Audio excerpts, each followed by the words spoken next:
I'm Primus. with Aussie rock band. It's shit. Yep. Famously, Primus sucks. I think we're back. Are we back? Yeah, we're back. All right. Yeah, we're Hang back. on. Is the live up though? Biggest fan. No, Give me a sec. yes. Oh, I should have brought the industrial fan. Yep. Here we go. Yep, we're back. There we go. There we go. We're back. Back on. Okay. Jesus Christ. So we were talking about getting involved in the community. Yes. Yes. Sorry about the issues, guys. We're back up now. I'll cut that into one video. We're back up now, everybody. Thank you very much for bearing with us. We seem to have resolved whatever technical issues we were facing there. It's easier, yeah. It's easy. Easier. But yes, we were talking about there's been bursts of activity in like across Western Sydney and Southwest Sydney for and even out in like the northwest around like Richmond and Windsor, there'd be kind of bursts for a little bit. You might get a run of like maybe a year or something, and then it'll stop. Or I know that Tats out at Penrith was running live music, or they have done that on and off as well, depending on who's in charge. And it just the thing that I've kind of experienced with that at least is maintaining it, and consistency with it continuing for a decent amount of time, because I feel like everyone that lives out west always says they want shows more local to them rather than going into the city. But then when they're on, they don't go either because they don't know about them, or because they just always just go into the city anyway because that's where all their friends go. And if you're, the thing about Sydney's public transport is if you're going into or out of the city, it's usually pretty good. If you're trying to go across, so from like, northwest Sydney, from like northwest Sydney to southwest Sydney or whatever, it sucks. So it's a difficult tightrope to walk in terms of doing shows that are out more in the western and southwest and northwest regions, because you are primarily going to get the local crowd or the crowd that is willing and able to drive to these things, because public transport is not really going to serve to get the people there really in the same way as it would as a show in the city. At least that's in my experience. Why we're excited to announce the decimated party bus. And the driver's right there. Drinking. But the bus is actually, what is it? A Mitsubishi Colt? And we're like, There you go. Oh my God. Highways. but you can fit at least 12 people in it. You just gotta. My dad used to have a Mitsubishi Colt. You just got to try real hard to squeeze them all in. Those things are Sherman tanks. Where there's a will, there's a way. Oh man! So how busy have you guys actually been? It's like, okay, so you guys sent us those demos, and we checked them out. They are a bit rough. Not gonna lie. But, they're the pre-mix, so like we said, and they're straight off the soundboard. No, but look, man, the foundation is fucking like on point. Like, your voice is awesome, Lance. Like it recorded on point. I really enjoyed it. Everyone's doing exactly what they're supposed to do. But I'm gonna speak just to the sore thumb in the room. Where did you come from, Khan? I don't know. Okay, look. I'm not gonna lie. When I first saw you, I was like, okay, this ought to be interesting, because you've got like these four thrasher looking dudes and this indie bass player. Like, what is going to happen here? He's the pretty boy of the band. Yeah, I love it. I love every bit of it. And dude, chops for days. Firstly, but yeah, like I just love the swag of the whole thing. You're like the unassuming metal bass player. Like, do you listen, like, just looking at your fashion style, do you listen to metal full time, or are you like into indie and stuff like that? Like, I love Carly Rae Jepsen. I mean, who doesn't? To be fair, I grew up on metal, but the aesthetics a bit deceiving. The only place I can afford clothes is like flea markets, and I dress like everyone from there. Like, Oh, okay. So you look like we're the odd ones to you. no. No. I'm- You gotta blend into your environment. I'm really not trying to insult you or anything like that. I'm just, I love every bit of it. Don't worry. Good. He's uninsultable. The other thing we said. I mean, he's a bass player. He wouldn't understand it even if we did. Oh. That's a low blow. I He's say a bass that, I player. say that as a bass He's player a bass myself. player. So. Okay. You know, one of the things we said, and the ex-member was maybe a little bit the co-founder.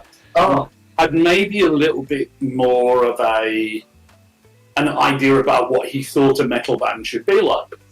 But when you've got somebody as talented as Cohen, who was willing to step in, who said, because these two are actually housemates, right? And Cohen came along and saw a gig, and he's like, if you need a new bass player, and I'm choosing my words. Sounds so mean. I kind of No, if you're ever in the need of another bass player, I'm being thoughtful about my words here. He was like, I would be willing to step in. And as it so happened, within a gig or two, within 2 gigs. Yes, like we needed another bass player. You planted, you inceptioned him. You inceptioned him, Cohen. You inceptioned him. If you're thinking about it, I'm your man. And then you inceptioned him. And then they thought about it. So we literally said, oh look, I don't give a shit if you wear a black t-shirt, wear skin tight jeans. I don't care. If you dress however you dress, get on stage. It doesn't matter it shouldn't matter what you look like. All this idea about you've got to adjust your image and your sound to a perceived audience, because they're perceived. They haven't happened yet, So fuck it. Do what you want. Get on stage. Do not move your feet more than 6 inches apart at any point, and boogie away and do what you just lay down the bass, man. That's what it's about. It's true. Talking about doesn't matter how you dress and all that. Lance is actually proud to announce his new indie pop group. Oh, excellent. What's it called? Lance. I'll let you take it It's from called That's What She Said. No. I would have personally, I would have gone like Lancelot and the Round Table or something like that, but just. Oh, You wouldn't happen to have anyone else offering to be a bass player to help with you? He wants out now. I'm so sorry. I'm so sorry. It wasn't in you. No, but you know what the cool thing is, and we talk about this often. You got to have that niche, that not even a niche. You got to have that thing that stands out, and Cohen is that. You're a thing. And you stand out. No. Look, if you, I don't want to be a dick or nothing, but at the end of the day, it's going to be very hard for people to remember the band name. But they will remember, hey, do you remember that band where the four guys are up there and one of them looked like an indie bassist? They will remember that shit. And the next time they see you at the show, they'll go, this band is on. I know this band, let's go find out. Do you know what I mean? It's so good that it's like I love Comfort. Raph is on the very artistic side of things, and I appreciate all of that because he's in a mass band. Like Raph does the whole mass thing, and he's done a lot of the really artistic stuff. I find when you're doing the whole okay, this is it, you got to have a bit of extra wow. If that makes sense, because you don't have that niche that everyone sort of grabs onto. You're not that cool mass band, or you're the cool this, but when you have that, hey, do you remember that fucking mad thrash band where they had that indie looking bassist and he was a fucking boss? Thing is though, I say it all the time. I say this all the time, right? I am a firm believer that I can go to any gig and see good bands. You know, I can go to any gig, and these days, and I can see good bands. What's going to make you stand out? You know, that's always my question: is what's going to make a band stand out? What's going to make them memorable, right? And a good band playing good songs well is not enough to stand out anymore. You know, everyone's got to have a hook of some kind. You know, and for some bands that's the image. For some bands, it's, you know, being extremely political or being themed, you know, having all their music themed around something. And, you know, even choosing from a visual perspective, even a band choosing not to have a visual gimmick or visual hook, you know, and just, yeah, whatever we wore all day is what we're wearing on stage. Like, okay, that's a conscious choice that you got, that the band's made, right? And, you know, it's a conscious decision about how you're going to present yourselves to your audience. And I think that, you know, I say it so much, so many bands don't even, like, you guys have obviously thought about it and gone like, okay, our thing is it's just going to be whatever we're wearing, right? We don't have an outfit, we don't have a uniform or whatever. It's just whatever we are wearing that day is what we're wearing on stage, right? That's what we're feeling, that's what we're going to wear. But you've thought about it. Lance was. You're not just doing it. You're not just doing it because you haven't thought about it. You were asking me to wear band shirts. It's funny you actually say that, because is that not kind of how Angus Young became so iconic? Well, in a sense, but then it became his shtick. Do you know what I mean? He was saddled with it. Yeah, do you know what I mean? Once, like, I get what you're saying fully, but eventually you became a 70-year-old bloke wearing a school fucking uniform. Like, it's your shtick. Like, at the end of the day, it's your shtick. It's not like you got to dress in whatever you wanted and then kept on getting to dress in whatever you wanted. Eventually became your uniform. Angus Young has that guitar and a fucking school uniform with the hat. That's Angus Young. If you see him when I see Angus Young in podcasts and he's dressed normally, I don't recognise Angus Young. Yeah, it's kind of like Slash when he doesn't have his sunglasses on. Or the hat. It's fucking... He just looks like a completely different person. I completely understand now why Superman got away with just wearing glasses. Fair comparison. I can't recognise one with clothes on nowadays. That's true, yeah.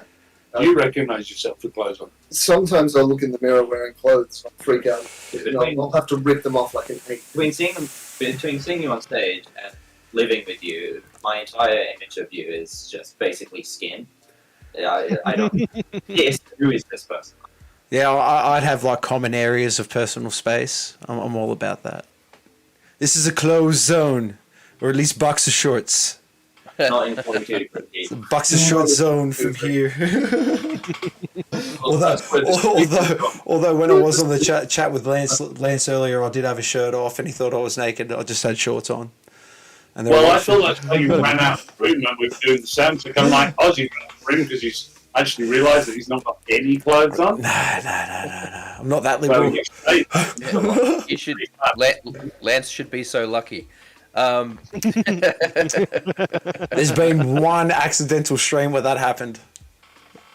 Hasn't it? Tell the story. Oh, Accidental. no. So I had money earning stream he's ever done. I had Mitch Howard on. I was doing a sound check with him, and I had my fucking 90 pants on, but I didn't have anything on underneath. I was freeballing, and I didn't have the button done up. And I may have been letting the dogs hang out to dry, and I'd adjusted the camera down to like check something at the back, and yeah, when he goes, man, I saw too much there. I'm like, oh shit. Then I was on Sorry. show. Lucky it didn't happen on stream. Probably be famous, but See how long YouTube leaves that one up. yeah, it wouldn't be for a lot. Look, it's going to be as short as about what he saw. I'm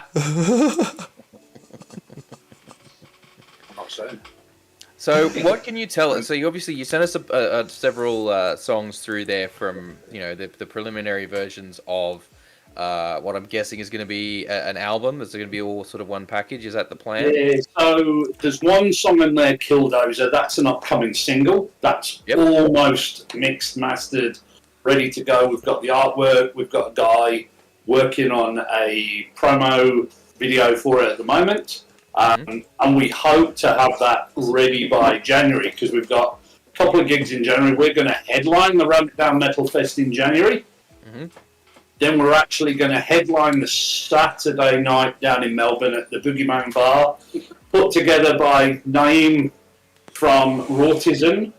So we're heading down to Victoria again, and we'll headline the Saturday night, and hopefully we'll have that released then. The album, the 9 tracks we sent you, hopefully we'll get that mixed, mastered, put together, and that'll be sometime early in the new year. Yeah. I like it. See, this is what I'm talking about. It's good when you're busy. You've got a plan, you know, like, and, you know, there's nothing but fuck it, I'm going to say it. There's nothing more disappointing when we talk to some bands on here and they're just like, we got really nothing in the works. And it's like, because when we have bands on here, we see so much potential. Yeah, exactly. And we see it all the time. Yeah, and it just, and we love nothing more than hearing that bands are fucking about to be really fucking busy. How many times have you guys actually been interstate? Because I didn't actually get to do that.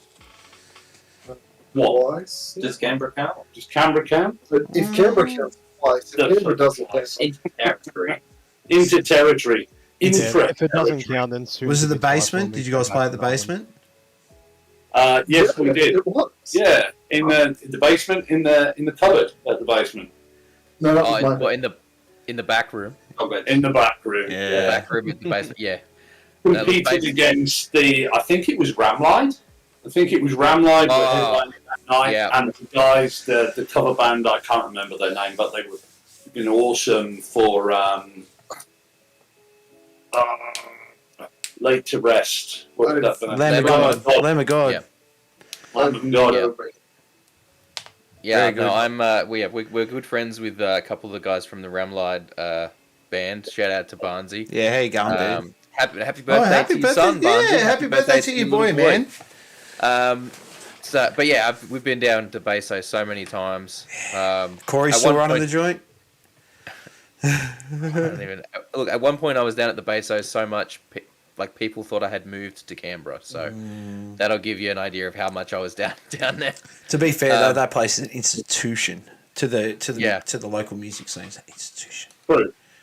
Yeah, great venue, and they've done so much work to improve it and build it and make it even better. Like I can remember being down there when that back room was literally just wooden boards on an open frame, and you know, an old beat up shitty PA system, and that was kind of it was before they renovated the whole thing. The glory days. Yeah.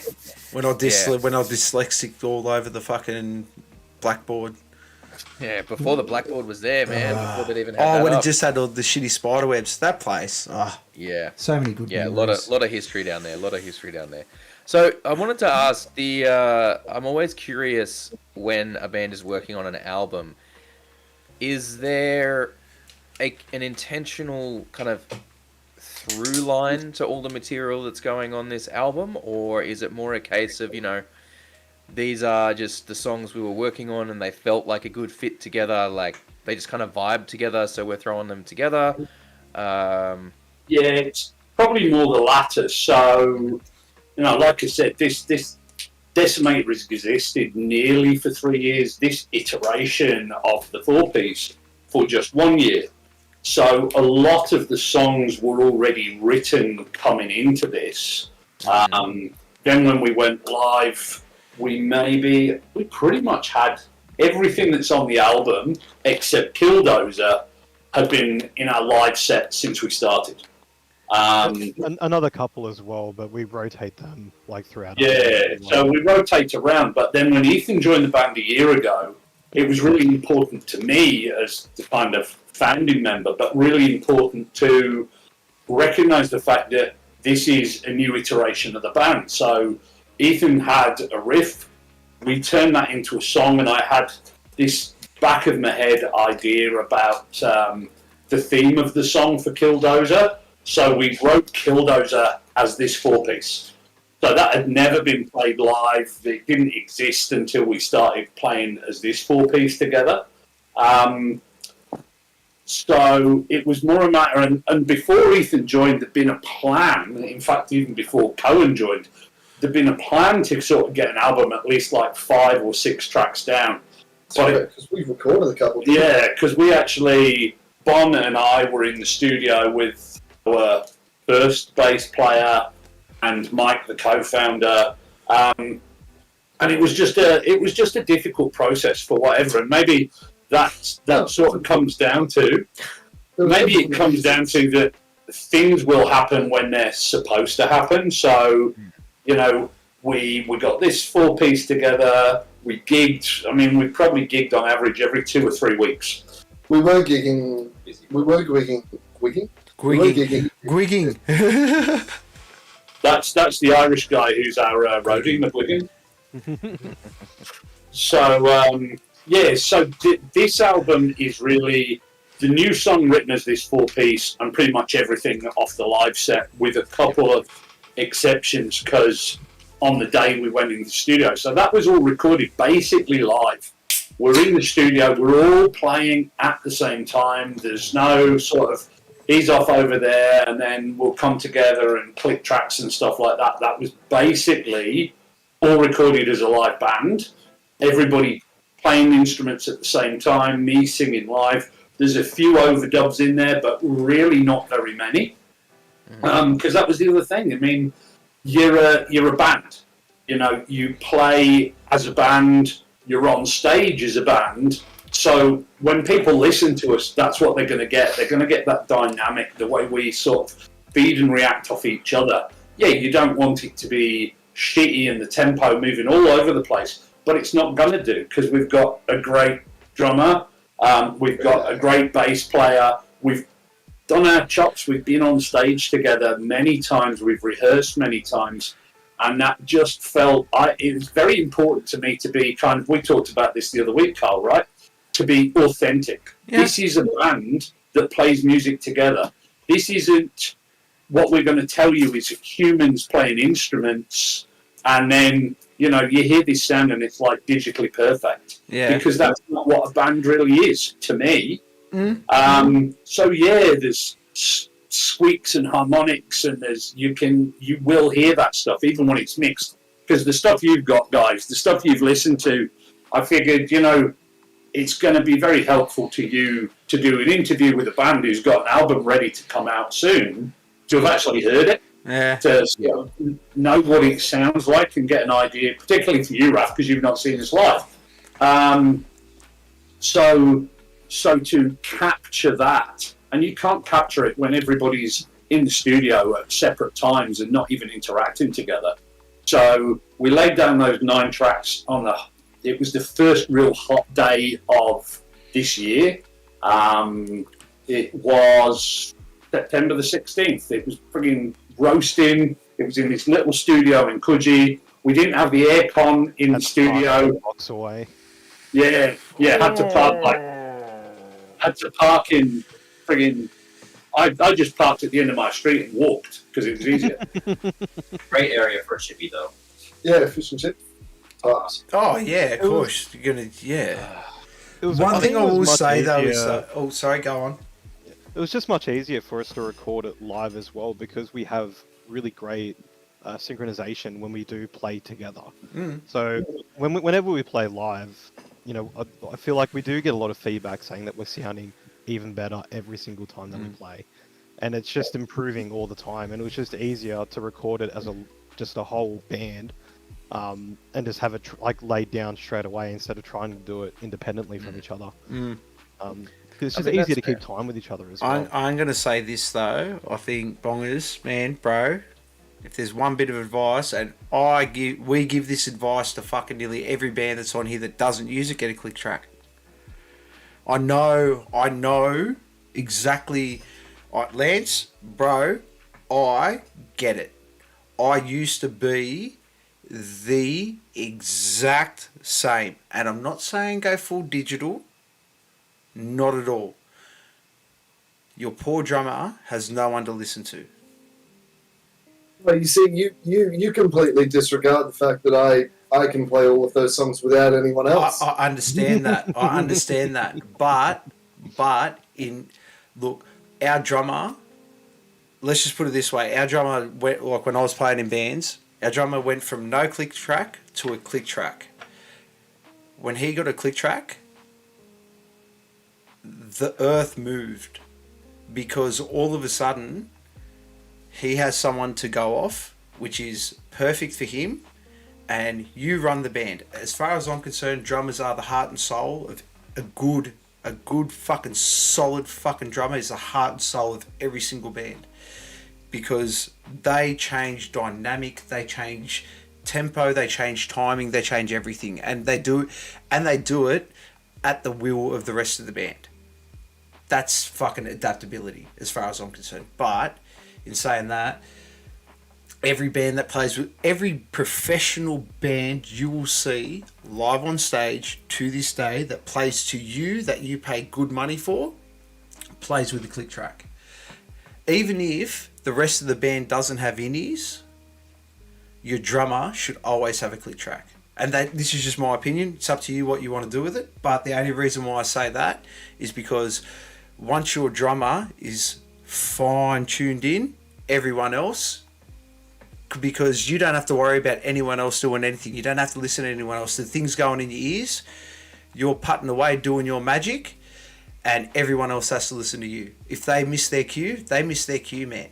It's up to them. You're doing your job. So I've only ever met one band that I've ever seen that I'm like, okay, maybe you don't need a click track.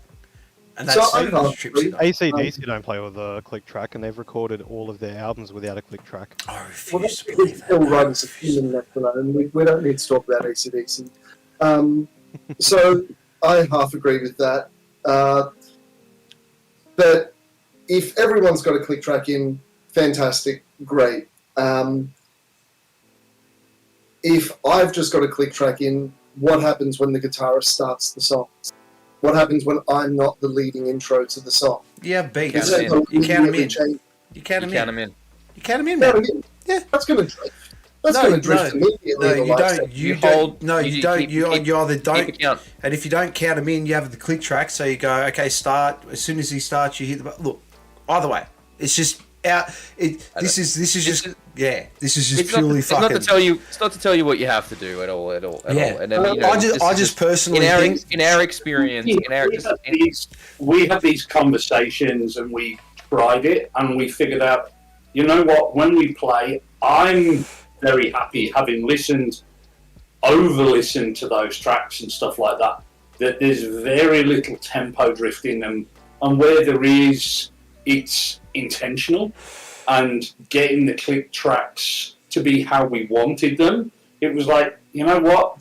And this was what I was going to come to. We do have a lot of tempo change. Well, if yeah. you've tried it, I didn't know you've tried it. If you've tried it and you don't like it, then that's so we've I probably should have figured led that up with that. Have you tried with the click track yet? this is a lot of effort to put into something.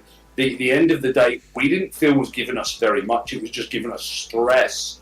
Let's get in there. Mate, completely just understand. do it. So that's true. We do have a lot of tempo changes in our songs, which does mean we need a tailored click track to each song. But in the early days, I did play with the click in my ears. Yeah. Just no one kept in time. Mate, this is if you've done it and it's just look, I like I said, I should have probably led off with have you ever played with the click track before? That's Loads. that's my Loads. bad. That's my bad. I'm sorry. I can't play drums. Me and Cohen used to be in like a prog pop jazz Indie influenced band. Yeah, we did. We used to be in an indie band, and click was everything. So we've had a lot of experience with things like that. Our special secret is we don't need a click track because Bond's got that special type of tinnitus where they hear a click and there is consequence. Yeah, my hearing doesn't so I just wholeheartedly apologise. That's all right. And I mean, look, here's the thing, right?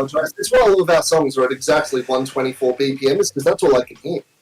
But the thing is, I mean, as Carl said, like, this is a conversation we have with a lot of bands, right? And I mean, You know, I'm, you know, I never like to be, you know, the guy that's like, well, I've been playing music for fucking, you know, over 20 years, and so I know better than other people. And but like, I'm not, never try and be that guy, right? I never try and be that guy. What I will say is, every band that I have been involved with or that I have seen that wasn't using a click track, that put in the effort to start using a click track, got so much more props for how tight they were. It's just my experience. Not, I know, and I'm not, again, much like Kyle, like, I'm not saying you'll have to do that. I fully recognize that it can be a lot of work to get used to playing that way. You know, especially if you're more used to playing by vibes and stuff like that. And it's not a criticism. It's not to say that people not using a click track are lesser in any way, shape, or form. It's, you know, it's what you'll want to do that suits you guys. You know what I mean? If you're good enough not to use a click track. And I don't even think it's about whether people are good enough or not. It's just, you've tried, you know, whatever people want to do, it's up to them. It's their prerogative, you know. And there's I mean, I've heard so many arguments about it, like people going, oh, well, we feel like it loses feeling if you play to a click track. I'm like, well, if you do it properly, no, it doesn't. You know, and like I said, there's ways around all sorts of stuff. But we used to manufacture. Well, we used to do our part of click this is my studio stuff. Part of this is my studio attitude too. Like, I'm, you know, I'm like, if you're coming into my studio, you're using a click track. Yeah, that's just the way I do it with my studio stuff, because that's just how I, you know. From me as a producer, as a mixer and editor and doing all that stuff, like, the click track makes that post-production job 1,000 times smoother and quicker and easier to work with, you know. But again, like, I fully recognize that there's a lot of bands out there that don't think that way and don't operate that way. And then I'm sure there's a lot of big bands that have got that. They're like, nah, you know, don't give a fuck. We're about the vibes. Cool. Awesome. You do you, as long as you've made it, as long as you're doing it for the right decision, you know, as long as you're doing it for the right reasons. Bands that are right or wrong thing. That's the thing. There's no right or wrong, no. It's just our opinion. And that's not what we're taking from this, and I'd be... I hope I didn't offend anyone. The other thing was, you know, getting that album down of the stuff that was Decimator and what we played live. We just wanted to get that, particularly me, having this been in the band's been for 3 years, particularly, let's get that down. But that's kind of, that was Decimator. Where we're moving forward to is different. Like, Killdozer is the start of that. Yeah, it's going to be on the first album, but there's actually going to be an older track that wasn't on that album because we just didn't record it that afternoon. We're in the process. We've got 3 or 4 new songs on the go right now that we're rehearsing and we're preparing. They'll come into the live set over the next few months without a doubt, and they will show a mark of, like I say, the evolution. So to a degree, spending lots of time and getting really stressed about doing it and custom click tracks and stuff, we're like, you know what, these are essentially, this is us as that band playing together. This is a milestone. This is where we were. And what we do next, it might be different. We might decide, absolutely, whatever seems right at that time. But that was really, let's get this shit down because these are good songs. We want to get them down. We want to, I mean, me and Carl have had this discussion as well, is to a degree, why did I start a band? Because I wanted to do songs. I wanted to get them out there. I wanted to play with other musicians. We've got great band chemistry going on. When we get on stage, half the time we played loads of gigs, can't hear each other. I can always hear him. I can always hear the drums, but I might not be able to hear Ethan. You know, we played ones where you can't hear the bass. We can't hear each other. Oh, you could hear me last. Oh yeah. And then one of the things that people said quite early is, you guys are really tight. How long have you been playing together? And we were like, oh, that was our second gig as this 4-piece or whatever. Now, that's not big note in ourselves. That was just like the feedback we got. And Mate, if that's the feedback you get. That's just what we're doing. We play the songs we like. We're into them. We know them. We work really hard to get them right and be as tight as we are. So for album number 1, which doesn't yet have a name, it was like, that's how we want to do it. So it's done. So it's there. So it's done. Well, that's the way Offspring done their first album, wasn't it? Was it Smash? What was their first album? I think so. Offspring's first album, I would know. I'm pretty sure it was Smash. Was it Smash? Oh no, that was the third one. No, what was the first Smash one? wasn't it? Was it self-titled? So to find out. So the first album that Offspring done, that is the way they done it. Yeah. They done it in the studio, raw as fuck. So pretty much what you were going to get on stage was what you were going to get on the CD. So pretty much it was just it was just, that's it. Yeah, self-titled was the first one. Okay, so they did 1989. Yeah. I thought they had a second. They've had a second self-titled. They did the whole Korn thing as well. No. No. I don't fuck. All right. I don't know why I thought it was Smash. I'm really disappointed in myself. I think Smash was the first one that really got traction. It was. It was probably because I was old enough. 89. I was 3. Fuck. Yeah. And look, yeah, like it's as a click thing is like every band obviously is going to make all their own decisions about Yeah, it. man. I mean, And that's I perfectly fine, you know. Everyone's got If preference. anyone in this band is against using a click. no. But that's not to say, like in fact, in the earlier days before Ethan and Cohen were in the band, we did start. Come on, if you want to fight, come on then. We recorded, I think it was 2 tracks. Yeah. We recorded them to a click, and yeah, they turned out fucking awful. And then we get Cohen and Ethan in the band, both of which are exceptionally tight musicians. Go in there, record to. Well, we just kind of needed to get it over and done with, so we just tried to get it done as fast as possible. Recorded everything, just sort of between 1 and 3 takes each. Got it all done, and it turned out kind of exactly the same it sounds live, which was kind of the point, I guess. That's the point of live recording, is to make it sound like it's live. Yeah. I think my approach to it, like, I initially wanted to do like click. I've done production in the past, and I'm like, anyone who has to master something that isn't done with click is going to want to actually murder you for not playing with click. Raph. I got kind of reality checked. But I think you pointed it out. Like, anyone who's listening to the first album from a band from Sydney who does thrash metal, who listens to this and goes, this isn't like perfectly clicked, this isn't like perfectly mastered, is probably not your target audience. But the thing is, I don't. Sorry to cut you off. I don't think it's about that. You know, it's not about someone going, "Oh, this isn't to a click." It's about the intangibles. I think that's the biggest thing for me with it, right? It's that's kind of where I'm going to go. Yeah, Like, it just like creates that. this thing, and you can be like, oh, it just like may not know that that's what they're disliking, or they may not know that that's what is sort of putting them off about it. Most people, like, and I get it. Obviously, the first and foremost, you should be making music for yourselves. You know, that's always what the aim should be. The thing is that you got a lot of people though that are coming in, and the average person who's going to be listening to it, they don't know all the terminology, they don't know all the ins and outs of it all. They're not going to know what it is that feels off about something. You know, and for some people, it may be that if they're feeling like it's a bit sloppy because it wasn't recorded till click, and that's not saying your stuff, I'm just saying as a general thing, from, you know, a band that's recorded and maybe hasn't recorded to a click, the track, you know, the recording might come out slightly sloppy feeling, and maybe that fits the genre, you know, maybe that's what it is. But if it doesn't quite fit, maybe the person's listening to it and they can't put their finger on what it is, but it's just all the elements kind of, it's one of those little things, you know. I think that is people, the layperson isn't going to recognize that that's what it is, but it'll be a vibe. It'll be an intangible sort of feeling. But look, let's move on from harping on and talking about debating the pros and cons of click tracks.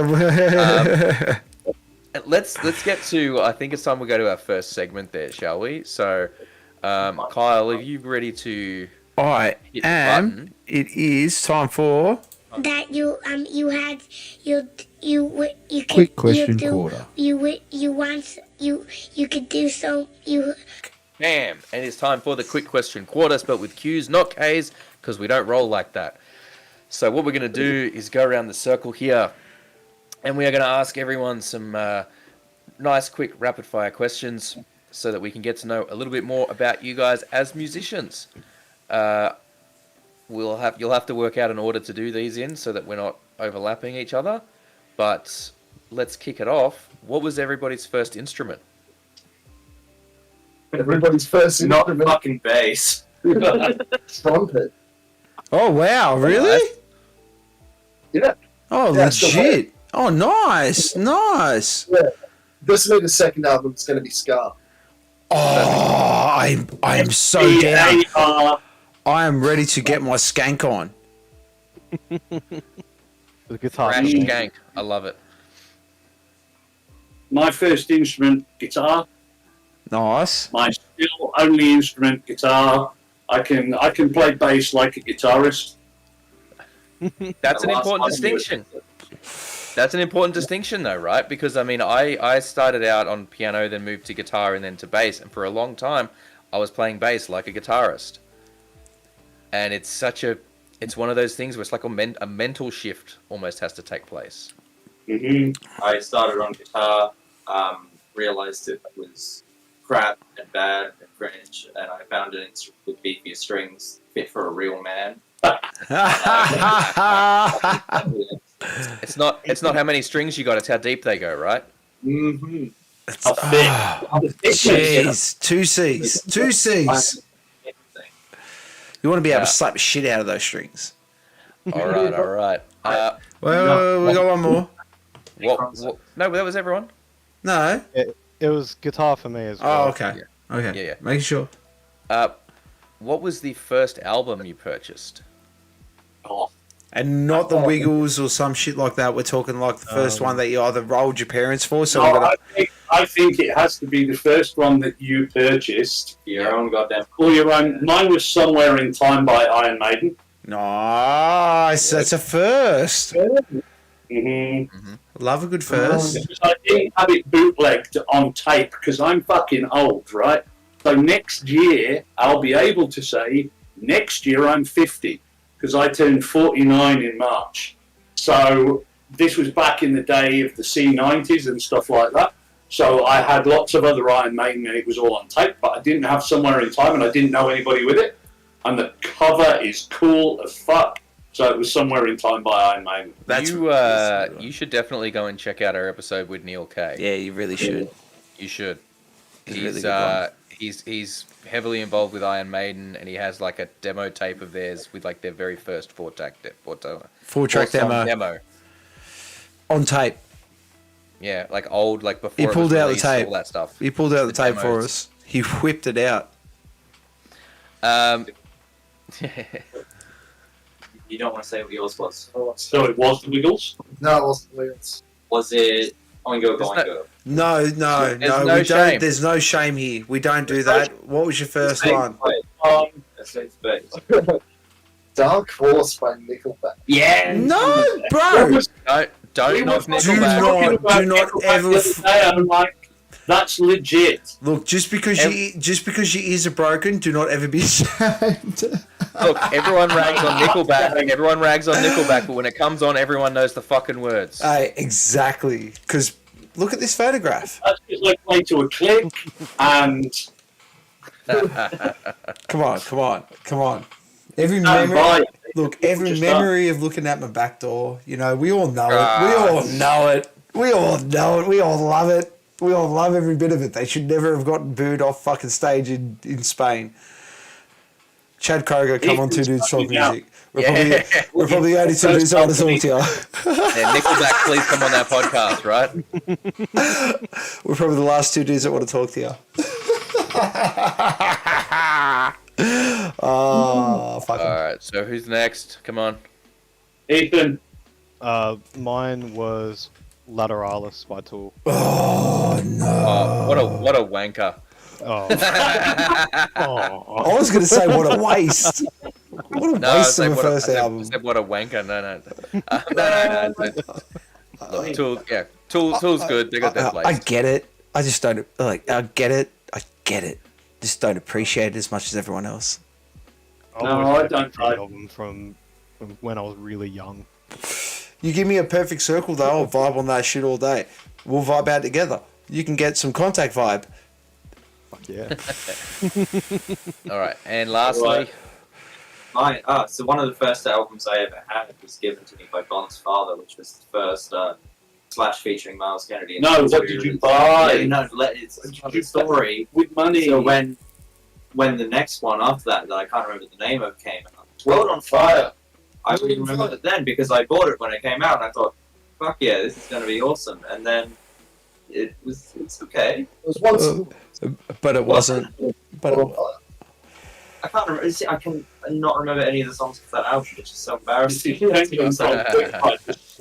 burn. Oh, you went on about Iron Maiden for God knows how long. Give me a break. hey, we all try. Everybody tries their best to forget their first. You just done it. I did it. I have the camera. all right, what was everyone's first live concert that they attended? Oh, this one's a doozy. I love this one. Oh, don't. No shame here. Again, no shame. This is like we were talking about this shit literally the My other day.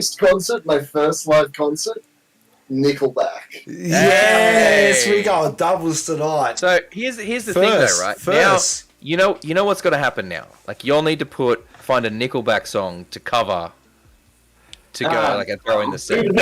Too many to choose from. Make it trash. Yeah. That's right. You We should could take a Nickelback song and we could decimate play it. We could pass it off as an original because no one would ever want to admit they've listened to Nickelback. Nickelback, but make it thrash. Yeah. Like, More double kick. Something off Dark Horse. And if it counts, and literally, were we talking about this the other night? So when I went to uni, I'd never been to a concert before I went to uni. And the first gig that I went to at the Students' Union was Toya Wilcox, who is now legendary for being married to Robert Fripp of King Crimson and doing all those cookie videos with her nipples showing and all that sort of stuff. But Toya Wilcox was, she played live at the Students' Union at Dundee University, and that was my first gig. wow. That's definite first. Yeah. We're busting the first that's a tonight. deep cut. We've had the first person to admit they like Nickelback. I never fucking said those. I'm sorry. I'm not their mouth right now. I'm literally picking at low fruit. It's just. And Soundwave 2015. Soundwave. Wow. It's 2015. 2015. Who was on that one? Slipknot, Slash, Face No More. Face No More, Soundgarden. I Almost Died in Crown the Empire. Millencolin Rocked. That was awesome. I did not go to that one. I would have. Yeah, no, I think I only went to 2012 and Good one. 2014. Soundgarden. I said Soundgarden. Did you say Soundgarden? Yeah. I'm sure I saw Soundgarden. Why didn't I see Faith No More? That's Bit 2 years disappointed in myself. away as well. I was like so happy that I actually got to see him. That's awesome. Love that. Love that. Yeah, very jealous. Yeah, mine was the 2013 Soundwave. Soundwave buddies. I only went for the 2013, 2014. Those are the only 2 years that I went. Steel Panther. 2014 was pretty damn I've good. seen 2014 Steel was Panther lit. every single time they've come to Australia. Sorry to hear that. They're one of the greatest bands to ever exist. I don't care what anyone says. Satchel is an unreal guitar player. Let me tell you a fun story about Steel Panther. Right? I I'd seen Death to Orbit Metal when that film clip came out, but I'm like, oh yeah, cool, okay, it's kind of funny, whatever. But I wasn't didn't watch much of their stuff, didn't really listen to them a lot. Then Soundwave 2012, I was walking around, some dude walked past me, and I just remember thinking, man, you're a bit past it for that look, aren't you? because he had he was full glam look, had Botox lips, blonde hair, bandana, and ripped jeans and everything. And I was kind of like, oh, okay, whatever. He's an old school rocker. All right, yeah, fair enough. Didn't think any more of it, right? Then when I was in Los Angeles later that year, with Tensions Arise, we went to House of Blues on Hollywood Boulevard to see Steel Panther because I had a residency there. So we were like, all right, cool, let's go down and check that out. And lead singer of Steel Panther comes walking up, and the guys in the band are like, oh my god, that's the lead singer of Steel Panther. I'm like, wait, that's who that is? I walked right past him at Soundwave. No one was making a big deal about him or anything. He was literally just cruising around on his own, walking around. And I was like, yeah. So that was a pretty funny story. I wish I could had no idea. I wish I could be just famous enough where no one gave a shit, but I could still make money. Yeah, that's the that's like the perfect medium. And Mazza Taki, how you going, bro? What's cracking? You pumping that chat with those M's, bro? I don't know if I love it. All right, going on the next one. What's an instrument you've always wanted to learn but haven't yet? The nose flute. Oh, he's already taken the joke answer. Wow. Yeah. Actually, Tabla. Always wanted to learn the tabla. Good. The tabla. You gonna sort him out, Raf? No, it's all good. I'm just sent you a message about it. It's all good. So that's like a drum or something, right? Type of drum? Yeah, it's Does that count, though? Does that count? you're a drummer. You want to learn another drum. Hang on. I picked an entirely different. I'm it's teasing. ruined. All right, Disallowed. instrument that I've always wanted. All right, I'll pick a different one. I'm just being a dick. Please don't. The hurdy-gurdy. There you go. Yeah. There you go. Hurdy-gurdy. Final answer. Lock it in. I've got too many that I want to try and learn, but I'm trying to learn the harmonica at the moment, but I'd love to pick up the saxophone at one point. Man, saxophone. More sax. Everyone says sax. There Go is down- no other go down to musical Costco. instrument than a saxophone. It is Go down to the- Costco and pick you up a saxophone. They sell them there. At Costco. Are they not on In bulk? Aldi? In bulk? Special next week. I have no clue where it $29.99? is. Down the middle aisle. Yeah, pretty sure saxophone, pair of flippers. Mate, you can buy a wedding ring, golf clubs. You can get your whole life sorted out there. Cheap petrol. Jeez. Costco, sponsor us. Costco is the tits. It is. It is a place where dreams are made of and bulk buying. You need to have a higher membership than what they. Ah, right. Yeah. I was going to. Do they sell tits at Costco? Oh, wow. Maybe. I mean, they sell everything else. Yeah. Uh, I mean, speaking if not, you can buy something pretty close, like a big bag of marshmallows. I don't know. Bag of marshmallows. And what do you want to learn? I was going to say saxophone because I learned guitar to talk to women, and then I moved to bass, and it didn't work. So saxophone's the only instrument where I have success. Oh, What wow. would it be? Fair Tenor, enough. alto, or Oh, bass? first one, are you kidding me? What kind of question? There you go. All right. So I like this one. If you could pick one big band or artist to open a show for, now the rules on this are pretty simple, right? It's literally anyone at any time, living or dead, active or not, whatever point in their career that you want to pick, anyone to open a show for, who would it be? Pantera. No. In with a quick answer. Good choice. And of course, we're talking the OG members, not this new lineup. Of course. They made it, and I'm going to take a bathroom break as well. Go for it. Of course. You heard the question. You can think about it while you're peeing. Stolen. If you could have any artist or band from any time period to open a show for you, what would you have? For us, No, you open the show You for personally, yeah. Oh, where the support act. Oh, Yeah. I don't know. The easy answer is Metallica. It's a lot of money. them. Good choice. I like how he was honest and he said a lot of money. Like, I appreciate every bit of that. Hey, that's good exposure. I'd open for Metallica for nothing, just for the exposure. To be fair, I'd shine James Hetfield's shoes just to be in the same room as him. I'd like to see. I thought you were going a very different direction with that sentence. No, just purely shiny shoes. That's it. I'm not that much of a fan. Maybe just 5 minutes, just chat time. That's about it. Light a cigar. All right, and have we got one more to do? We've got two more. One of them left. One more. No, he said Iron Maiden. Oh, yeah, of course. I knew that was going to be the answer. Cohen? Me? Oh, I already said Carly Rae Jepsen because it would confuse a lot of people. Oh, right. Oh, wow. You were like... There you go. Boom. All right. Cool. Might need to break out your Spotify playlists for this one. Who is a band or artist that you're listening to at the moment that you believe is underrated and deserves more attention? Genesis. Whoa! What the shit? You good?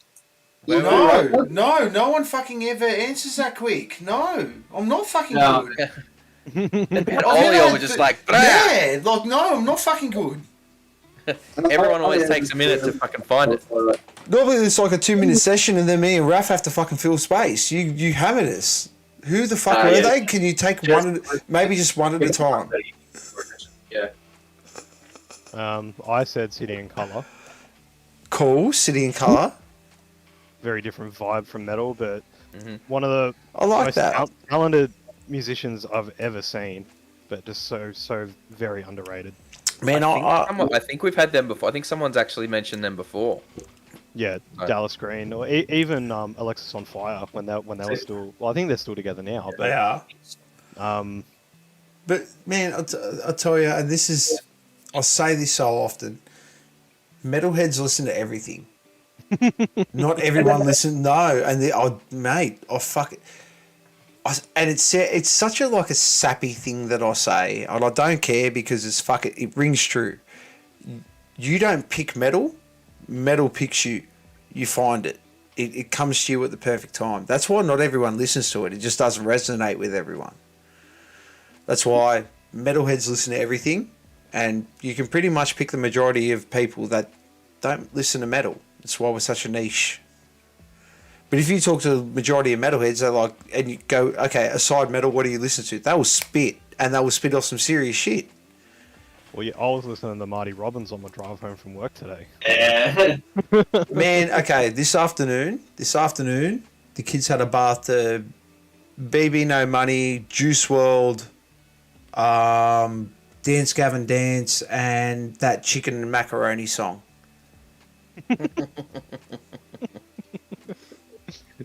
That makes some of the best music as well. Like Mike Patton, one of my all-time musical heroes, makes some of the most disturbing, I guess you could call it, metal I've ever heard in my entire life.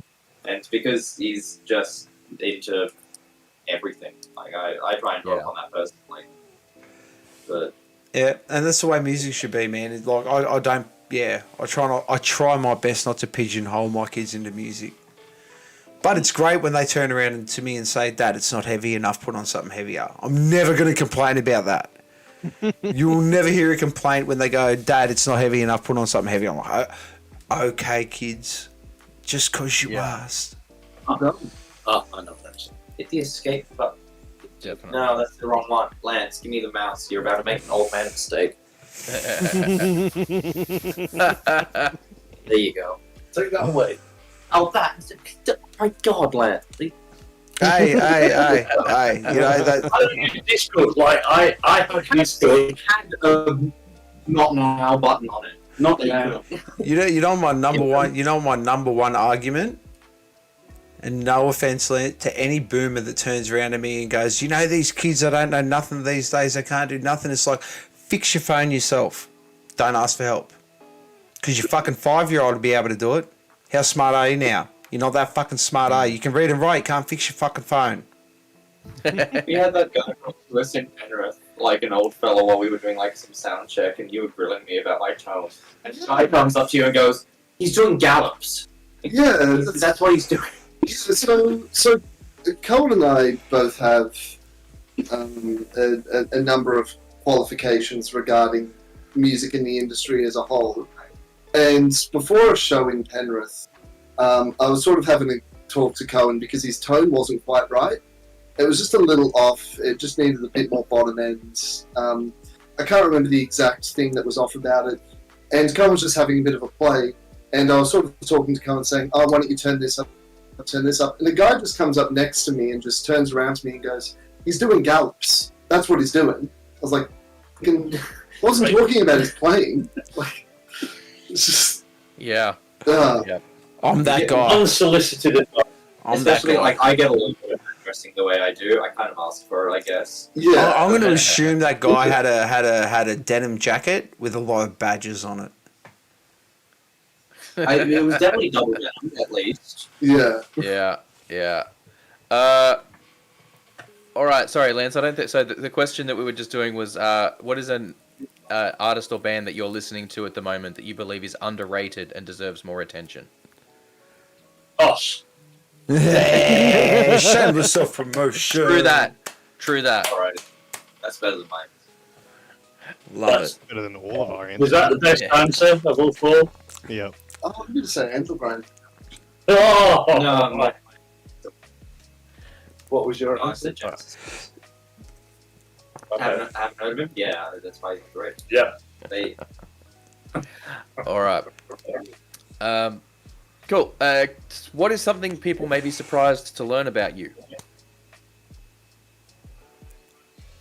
Lots of That's stuff. got him stumped. Yeah, everyone turns yeah. to one another. I'm just waiting for Lance to talk. I'm a Lance got doctor, the best answer. So yeah. I'll just leave with that. Yeah. Yeah, You're a I'm what, an sorry? animal behaviour consultant. He's a doctor. I'm actually a doctor. GP or specialist or? Oh, GPs are specialists in Sorry. everything. So you're a GP then? Yeah, he is. I'm a GP. But I did 11 years in Southwest Sydney emergency departments. Mhm. But then I specialised in general practice. There you go. I apologise. I did not mean to offend. Hey, Well, how long did you say you spent in the ER in Southwest Sydney? I did 3 years at Liverpool and 8 years in Campbelltown. You got your fucking stripes, my homie. Like, oh my god.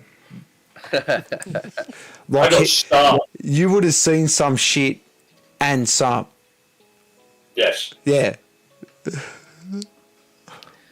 Wow. Is that part of the motivation to try and help improve the community through music? Oh, look, I think before I just decided I was going to be a doctor, I wanted to play guitar. I wanted to do music. But, it was having the backup plan of, still now. Are you making any money playing in your band? No. Could we do what we're doing without me? And I'm not saying this in any way detrimental to the other guys. We can do what we do because I've done what I've done.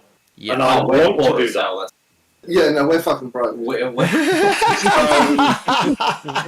I feel very lucky to have these guys and be in a band, and I feel really lucky to be able to get us doing what we're doing, go in the studio, get a promo video going, get artwork done, and not have to think too much about it. And I guess that was actually, I'll say, a fairly recent thing of just going, I got to stop thinking about this band as a moneymaker for me, because it's almost not going to be. It never will be. Don't go into music if you want to make money. It just doesn't happen. So to just think, Heavy metal You in know what? Australia, you are negative. You are in the red. But we So- love what we do. yeah, so not so much about, my day job is serve the community. This is serve me, and to ram it down is serve the metal community, I guess. Yeah. But Decimator is about making music and getting stuff out there. And look, that's not to say I don't hope it doesn't take off and it doesn't pay for itself and then make everybody comfortable. But I'm certainly not going to rest on the laurels and expect that to be happening, because that's just not life. Nah. Yeah. I do very much prefer the idea that you're just like, oh yeah, I'm just starting my MD till I make it, man. Well, man, you have a look. You even have a look at North Lane, right? North Lane, when they first started out, and they were really making it big, like really starting to go places. And I've read this article. They had a show set out in America or somewhere overseas, and they weren't even the headline. And their management company bought them like $30,000 worth of merch. And even the guys from North Lane said, "Mofos, we're not the headline. We cannot be expected to sell this." When they got back to Australia, they got sent a bill.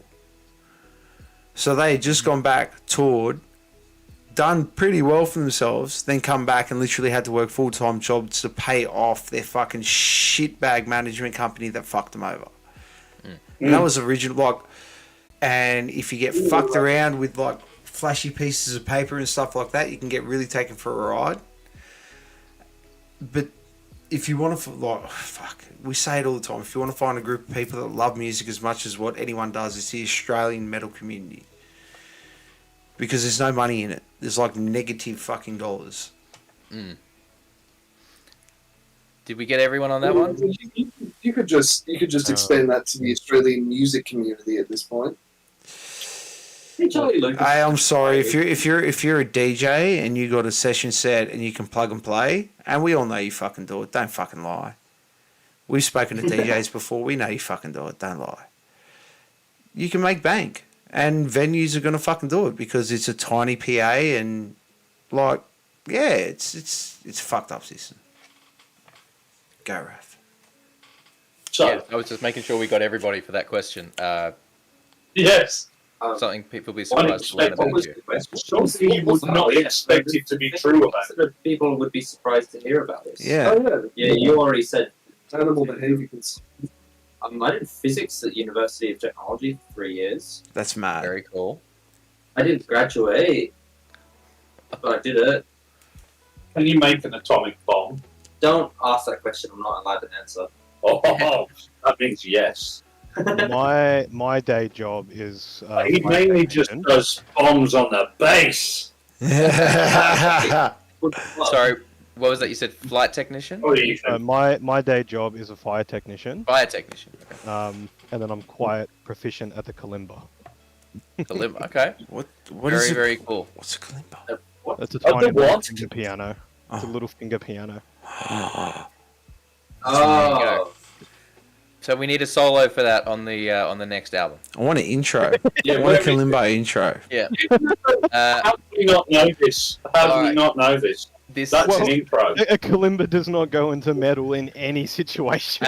you'll find a spot somewhere. Lies and I'm deceit. sure Tool could find a spot for it. Yeah, Is all I'm saying. yeah. Tool could do We've it. got him as our bass player. We're going to have, what was it called? A kalimba. Kalimba. Have you not seen one? It's like a little box. And a trumpet solo. Saxophone solo. No, he plays trumpet. Get trumpet. All right, this is kind of one for everybody. I don't want to. Just one of you can answer it. What was the last message in the band group chat? It starts at 7:45. I feel like we're gonna get that a lot. I might need to pull that question out of the Actually, rotation. it was no worries from me. There you go. After it starts at 7:45. All right, It's a and good one because that message is probably when I found out that we were doing this. Not when I found out. Processed, yeah. Yeah. What and last one real quick. If you could give your younger self one piece of music related advice, what would it be? Learn theory. Whoa! Quick stancer. That's up there with the quickest answer, my dude. I agree. Raph and myself will agree. Stick with trumpet. Stick with trumpet.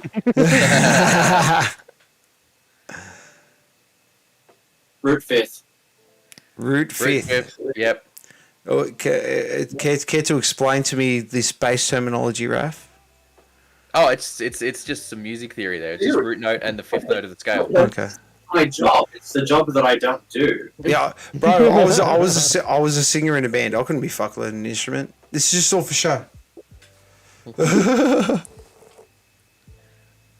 Mine would be keep studying.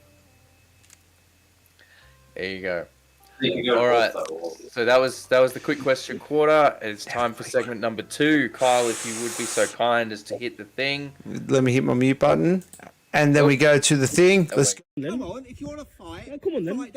get in the Are bin. you enjoying the weather there, mate? What? Are you enjoying the weather there? All about. I wasn't sure it would change. I wasn't sure I was coming back. Bro, Oh, wow, that okay. happens to me all the fucking time. It's like, This let's is, go for a quick one. It's never quick. They couldn't hear All any right. of that. So now it's time for everybody's favorite segment, Get in the Bin. So basically what we're going to do is we're going to go around, we'll get one from each of you guys, and the whole thing is if you could just snap your fingers like Thanos, you've got the Infinity Gauntlet there, and you just snap your fingers and eliminate one aspect of the music business, what would it be and why? Mumble rap. Whoa, quick it. Fuck it. He's You quick, guys man. are This guy's quick off firing, the man. mark. Seriously. I love it. I love it. You would have just been mortified by what my kids listen to. Beef? There's a lot of reasons to dislike mumble rap, but what's your specific beef? Oh, half the time you can't even understand what they're saying, and to me, there's no real musical aspect to it. It's just lazy writing and. Okay. the only- So on that, I'd like to not. This isn't to dissuade you or try and change your answer and anything. I would just like to point out those reasons that you gave is the exact reasons that plenty of people give to hate on metal. Yeah, 100%. But Yeah. And if not- you ask those people, they enjoy that style of music, being mumble rap. Or yeah, anything for like the that. same reason we like metal. Exactly. But you know what I will say, That's though? great. And look, like I said, it's your pick, it's your thing. We're not to dissuade anything. I'm just a lot of people I find. I've seen so many people in in the metal community that want to hate on other styles of music for being low effort or not music or whatever, and they won't even acknowledge the fact that the same criticisms they're putting onto those genres are the ones that people put onto metal. It's fine to not like stuff. I got no beef with that. Everyone's got their preferences, right? Everyone's got their preferences. That's just like, I find a lot of people are not self-aware about it, is all. That's why I like to bring that up. No, And definitely offer that self-aware. counterpoint. It's just not a style I enjoy. So. And Very, very fair. Yeah. The only thing I have for mumble rap is if you can take that many, if you can take that much shit and still manage to hold a beat, kudos. Kudos, because I've been cooked enough where I couldn't even fucking talk straight. And if you can sing into a mic and make a beat, more power to you, champion. All right. Who's next? My turn. Your turn. Oh, all of Gary Glitter's music. Good call. Easy one. Good call. No arguments here. You first, I'm cooking.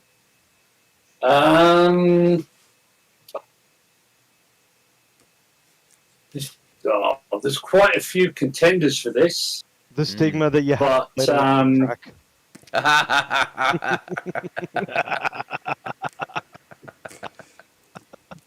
You walked into that one. so there was an immediate answer, but I'm not. No, that was just reactive. I think this the politics in the scene. But I have been involved in many scenes. So I've been involved in strongman scene, Highland Games, even within medicine. There is politics within that. So, but within the specific metal scene, the politics. Because it's nonsense. Because we're all here for music. We're all here because we like the same kind of music. And this. So I guess within that is this, gatekeeping. Gatekeeping probably covers it the better as all one way. There's nothing more pure about any specific genre or this subgenre stuff. I mean, I struggle to describe us. I don't know what I'd call us as a subgenre because I don't really like subgenres. I like it's heavy music. It's definitely metal, but I don't know what subgenre we fall into. And that gatekeeping and being sort of, no, this is more metal than that metal and stuff like that. Like what you like, and don't worry about what other people like. because it doesn't make a difference to you. No, it doesn't. Definitely. It In- doesn't. And Izzy loves you. Thank you so much for the sub tonight. We really appreciate it. You're an Hey, absolute thank fucking you. legend. You're an absolute Thank legend. you. But yeah, metalheads arguing with metalheads is like Catholics and Protestants arguing with one another. Oh It's my! just like, That is the best description I've ever heard. You are the Reverend Raph. You are the I Reverend. am. There's a reason. There is that is the most apt. Yes. Metal is metal. Just enjoy the fucking music. All right, who's up next up on the block? That'd be me. I'll just come in with some plans with my contribution to the conversation and say, to me, there's 3 genres of music. Dudes rock. I've learned how to be happy now, and I'm gonna go be sad again. But if I complete one thing for the industry, it's any attachment to external civilization in any capacity. I think all musicians should live in a currency-less commune where I get fed, someone else can farm and cook and shit. I just relax and keep doing music, and I don't have to worry about being a job. In a perfect world, man, you'll be playing and I'll be singing along with you, and we'll just be getting fed. Look, as long as I can get 100 megabits on my internet connection in that community, I'll be happy. Well, we got to still do the live stream. We got to do the Yeah, live stream out exactly. of the community. Like, come on, we got to bring the people what they want. So that works. And lastly, I think that's it. No, you said your one real quick. Oh, they're the stigma of playing to a click track or mumble rap. Okay. Fair. Well, fair. all right. So, Your teeth sore? so y'all mentioned that obviously you got this, hoping to get that single out in January, Mm-hmm. and you got. So, what are those shows again that you've got coming up for that one? Sorry. So we have got headline on January the 13th at the Rammit Down. We have then got the January the 27th or something like that. The Saturday night around Australia Day down at the Boogeyman Bar in Melbourne on Hoddle Street for the Sydney Invasion Metal Devastation. That's a 2-night thing. So the Friday night is headlined by our good mates in Firefly, and then We had are them on going to recently. headline. Yeah, I so love that reply. Firefly are almost the best. Can we spend the entire weekend getting pissed at Firefly? Well, that's up to. I think Kyle has a lot of cheese to eat. That's what I hear. Which one, me or him? Are you into eating cheese? I love cheese. Well, maybe both of you will eat cheese. Are you going to be in Melbourne? No, I'm not going to be Mel. What's your favourite cheese? Okay, so Well, to be you'll only fair, be in Melbourne. to be fair, there's a nice jalapeno one that they bring out now. I like my cheese a bit spicy, but I don't mind a good blue cheese as long as it's not too stanky. I don't mind a good brie, but it's all got to be paired up. You know, like I've got to be drinking something nice with it. I don't Or you gotta have it with a delicious charcuterie board. Yeah, man. Yeah. Look, Beer Buddy is not partial to a bit of fine dining, whining and dining. I love it. I'm here to play metal and eat cheese, and I'm all out of cheese. Hey, you know what's going to happen I've got a then? block of Jarlsberg in the cheese. That's got to be the new tagline, right? Like you got to open the set with that. We're here to play metal and eat cheese, and we're all out of cheese. Yeah, man. I want that on a t-shirt. That should be our slogan. No, that's our slogan. Fuck it. Yep. No, don't do it. We're You keeping guys it. don't do it. It's We're keeping Music it. T-shirt. We're keeping Talk it. Music T-shirt. We're here to eat metal. Listen Yeah. to metal and eat cheese, and we're all out of cheese. Yep. There you go. Oh, I got to work that into the Metal Ruse intro somehow now. Right. So if people want to get you, that's where they can get you. There's those shows coming up in January. Keep an eye out for the Killdozer song coming out. You want to follow these boys on social media. On Facebook, it's Decimator Band Australia. I think there's a Decimator from Brazil that I accidentally stumbled on their album from while I was. I looking for some accidentally stuff tagged today. them the first time. They are very good. They are very good. Yeah. There's a Decimator from New Zealand, I think, and there's also a very old Decimator from the mid-90s in the UK. There you go. Well, there needs to be a worldwide Decimator tour, and all 4 bands are just every slot on the bill is Decimator.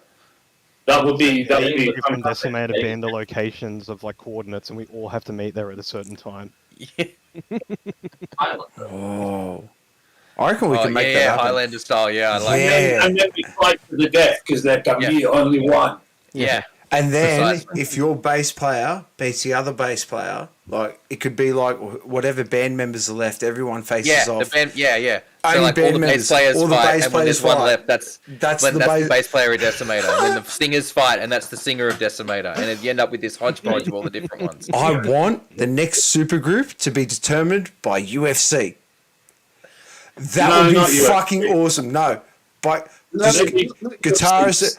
I'm talking cage match. I'm talking Coliseum cage match. You get all the best bass players. Bang, throw them in. That's a fucking $1 billion idea right there. I don't give a shit. Yeah, the next episode of Rock Band is not school. It's not In Excess. It's not Supernova. It's fucking Trial by Combat for this super group. Yes, yes. Every Decimator ever. Well, look, you could. That is a great idea for an actual franchise. You know, every band in every country that's got the same name, you've got to get them all into the same place, fight to the death. We're lucky enough that Lance does strongman competition, so if we do have any problems with any of the other Decimator bands, he can just pick them up and lift them out of the ring like it's no problem. Yeah, there, bingo, perfect. Mate, Lance, you are a solid unit. When I saw you the first time, I was like, fuck, this guy's shit. I ain't a big guy. I was like, fuck, this guy's solid. He's a nice guy. He's like a gentle giant. I still wouldn't fuck with him. Nah, well, he can take you apart physically and medically. So That's it. Look, I don't want to hold you out of the window of Sporties and say, remember when I said I was going to kill you last? Yeah, I lied. pretty This much. is my week. Pretty much. All right. Well, thank you very, very much, boys, for joining us. We really appreciate that. We're looking forward to hearing this material mixed and mastered, and when that's all out, we're going to be very, very keen to get that in our ears. And when you do And a I hope video, our make sure you viewers are tell us. too. Yeah, when you do a film clip, make sure you tell us. We'll pop a reaction Lance for is that all one on over Metal that, Ruse. so it'll be up on the socials as soon as it's released. Yeah, Beautiful, that'll be beautiful. hopefully pretty soon. That's in process as we speak. Nice. Busy. Awesome. Busy. Awesome. Lovely. So, like we said, go on, if you want to follow these lads on Facebook, it is Decimator Band Australia. Go and check that out. We tagged them in the post for this one, so if you head to our page, you'll be able to find a nice, convenient link for that. Once again, thank you very much, gentlemen, for joining us. This has been wonderful. Thanks. Thank you very much. Thank you very much to my co-host Kyle, aka Beer Buddy,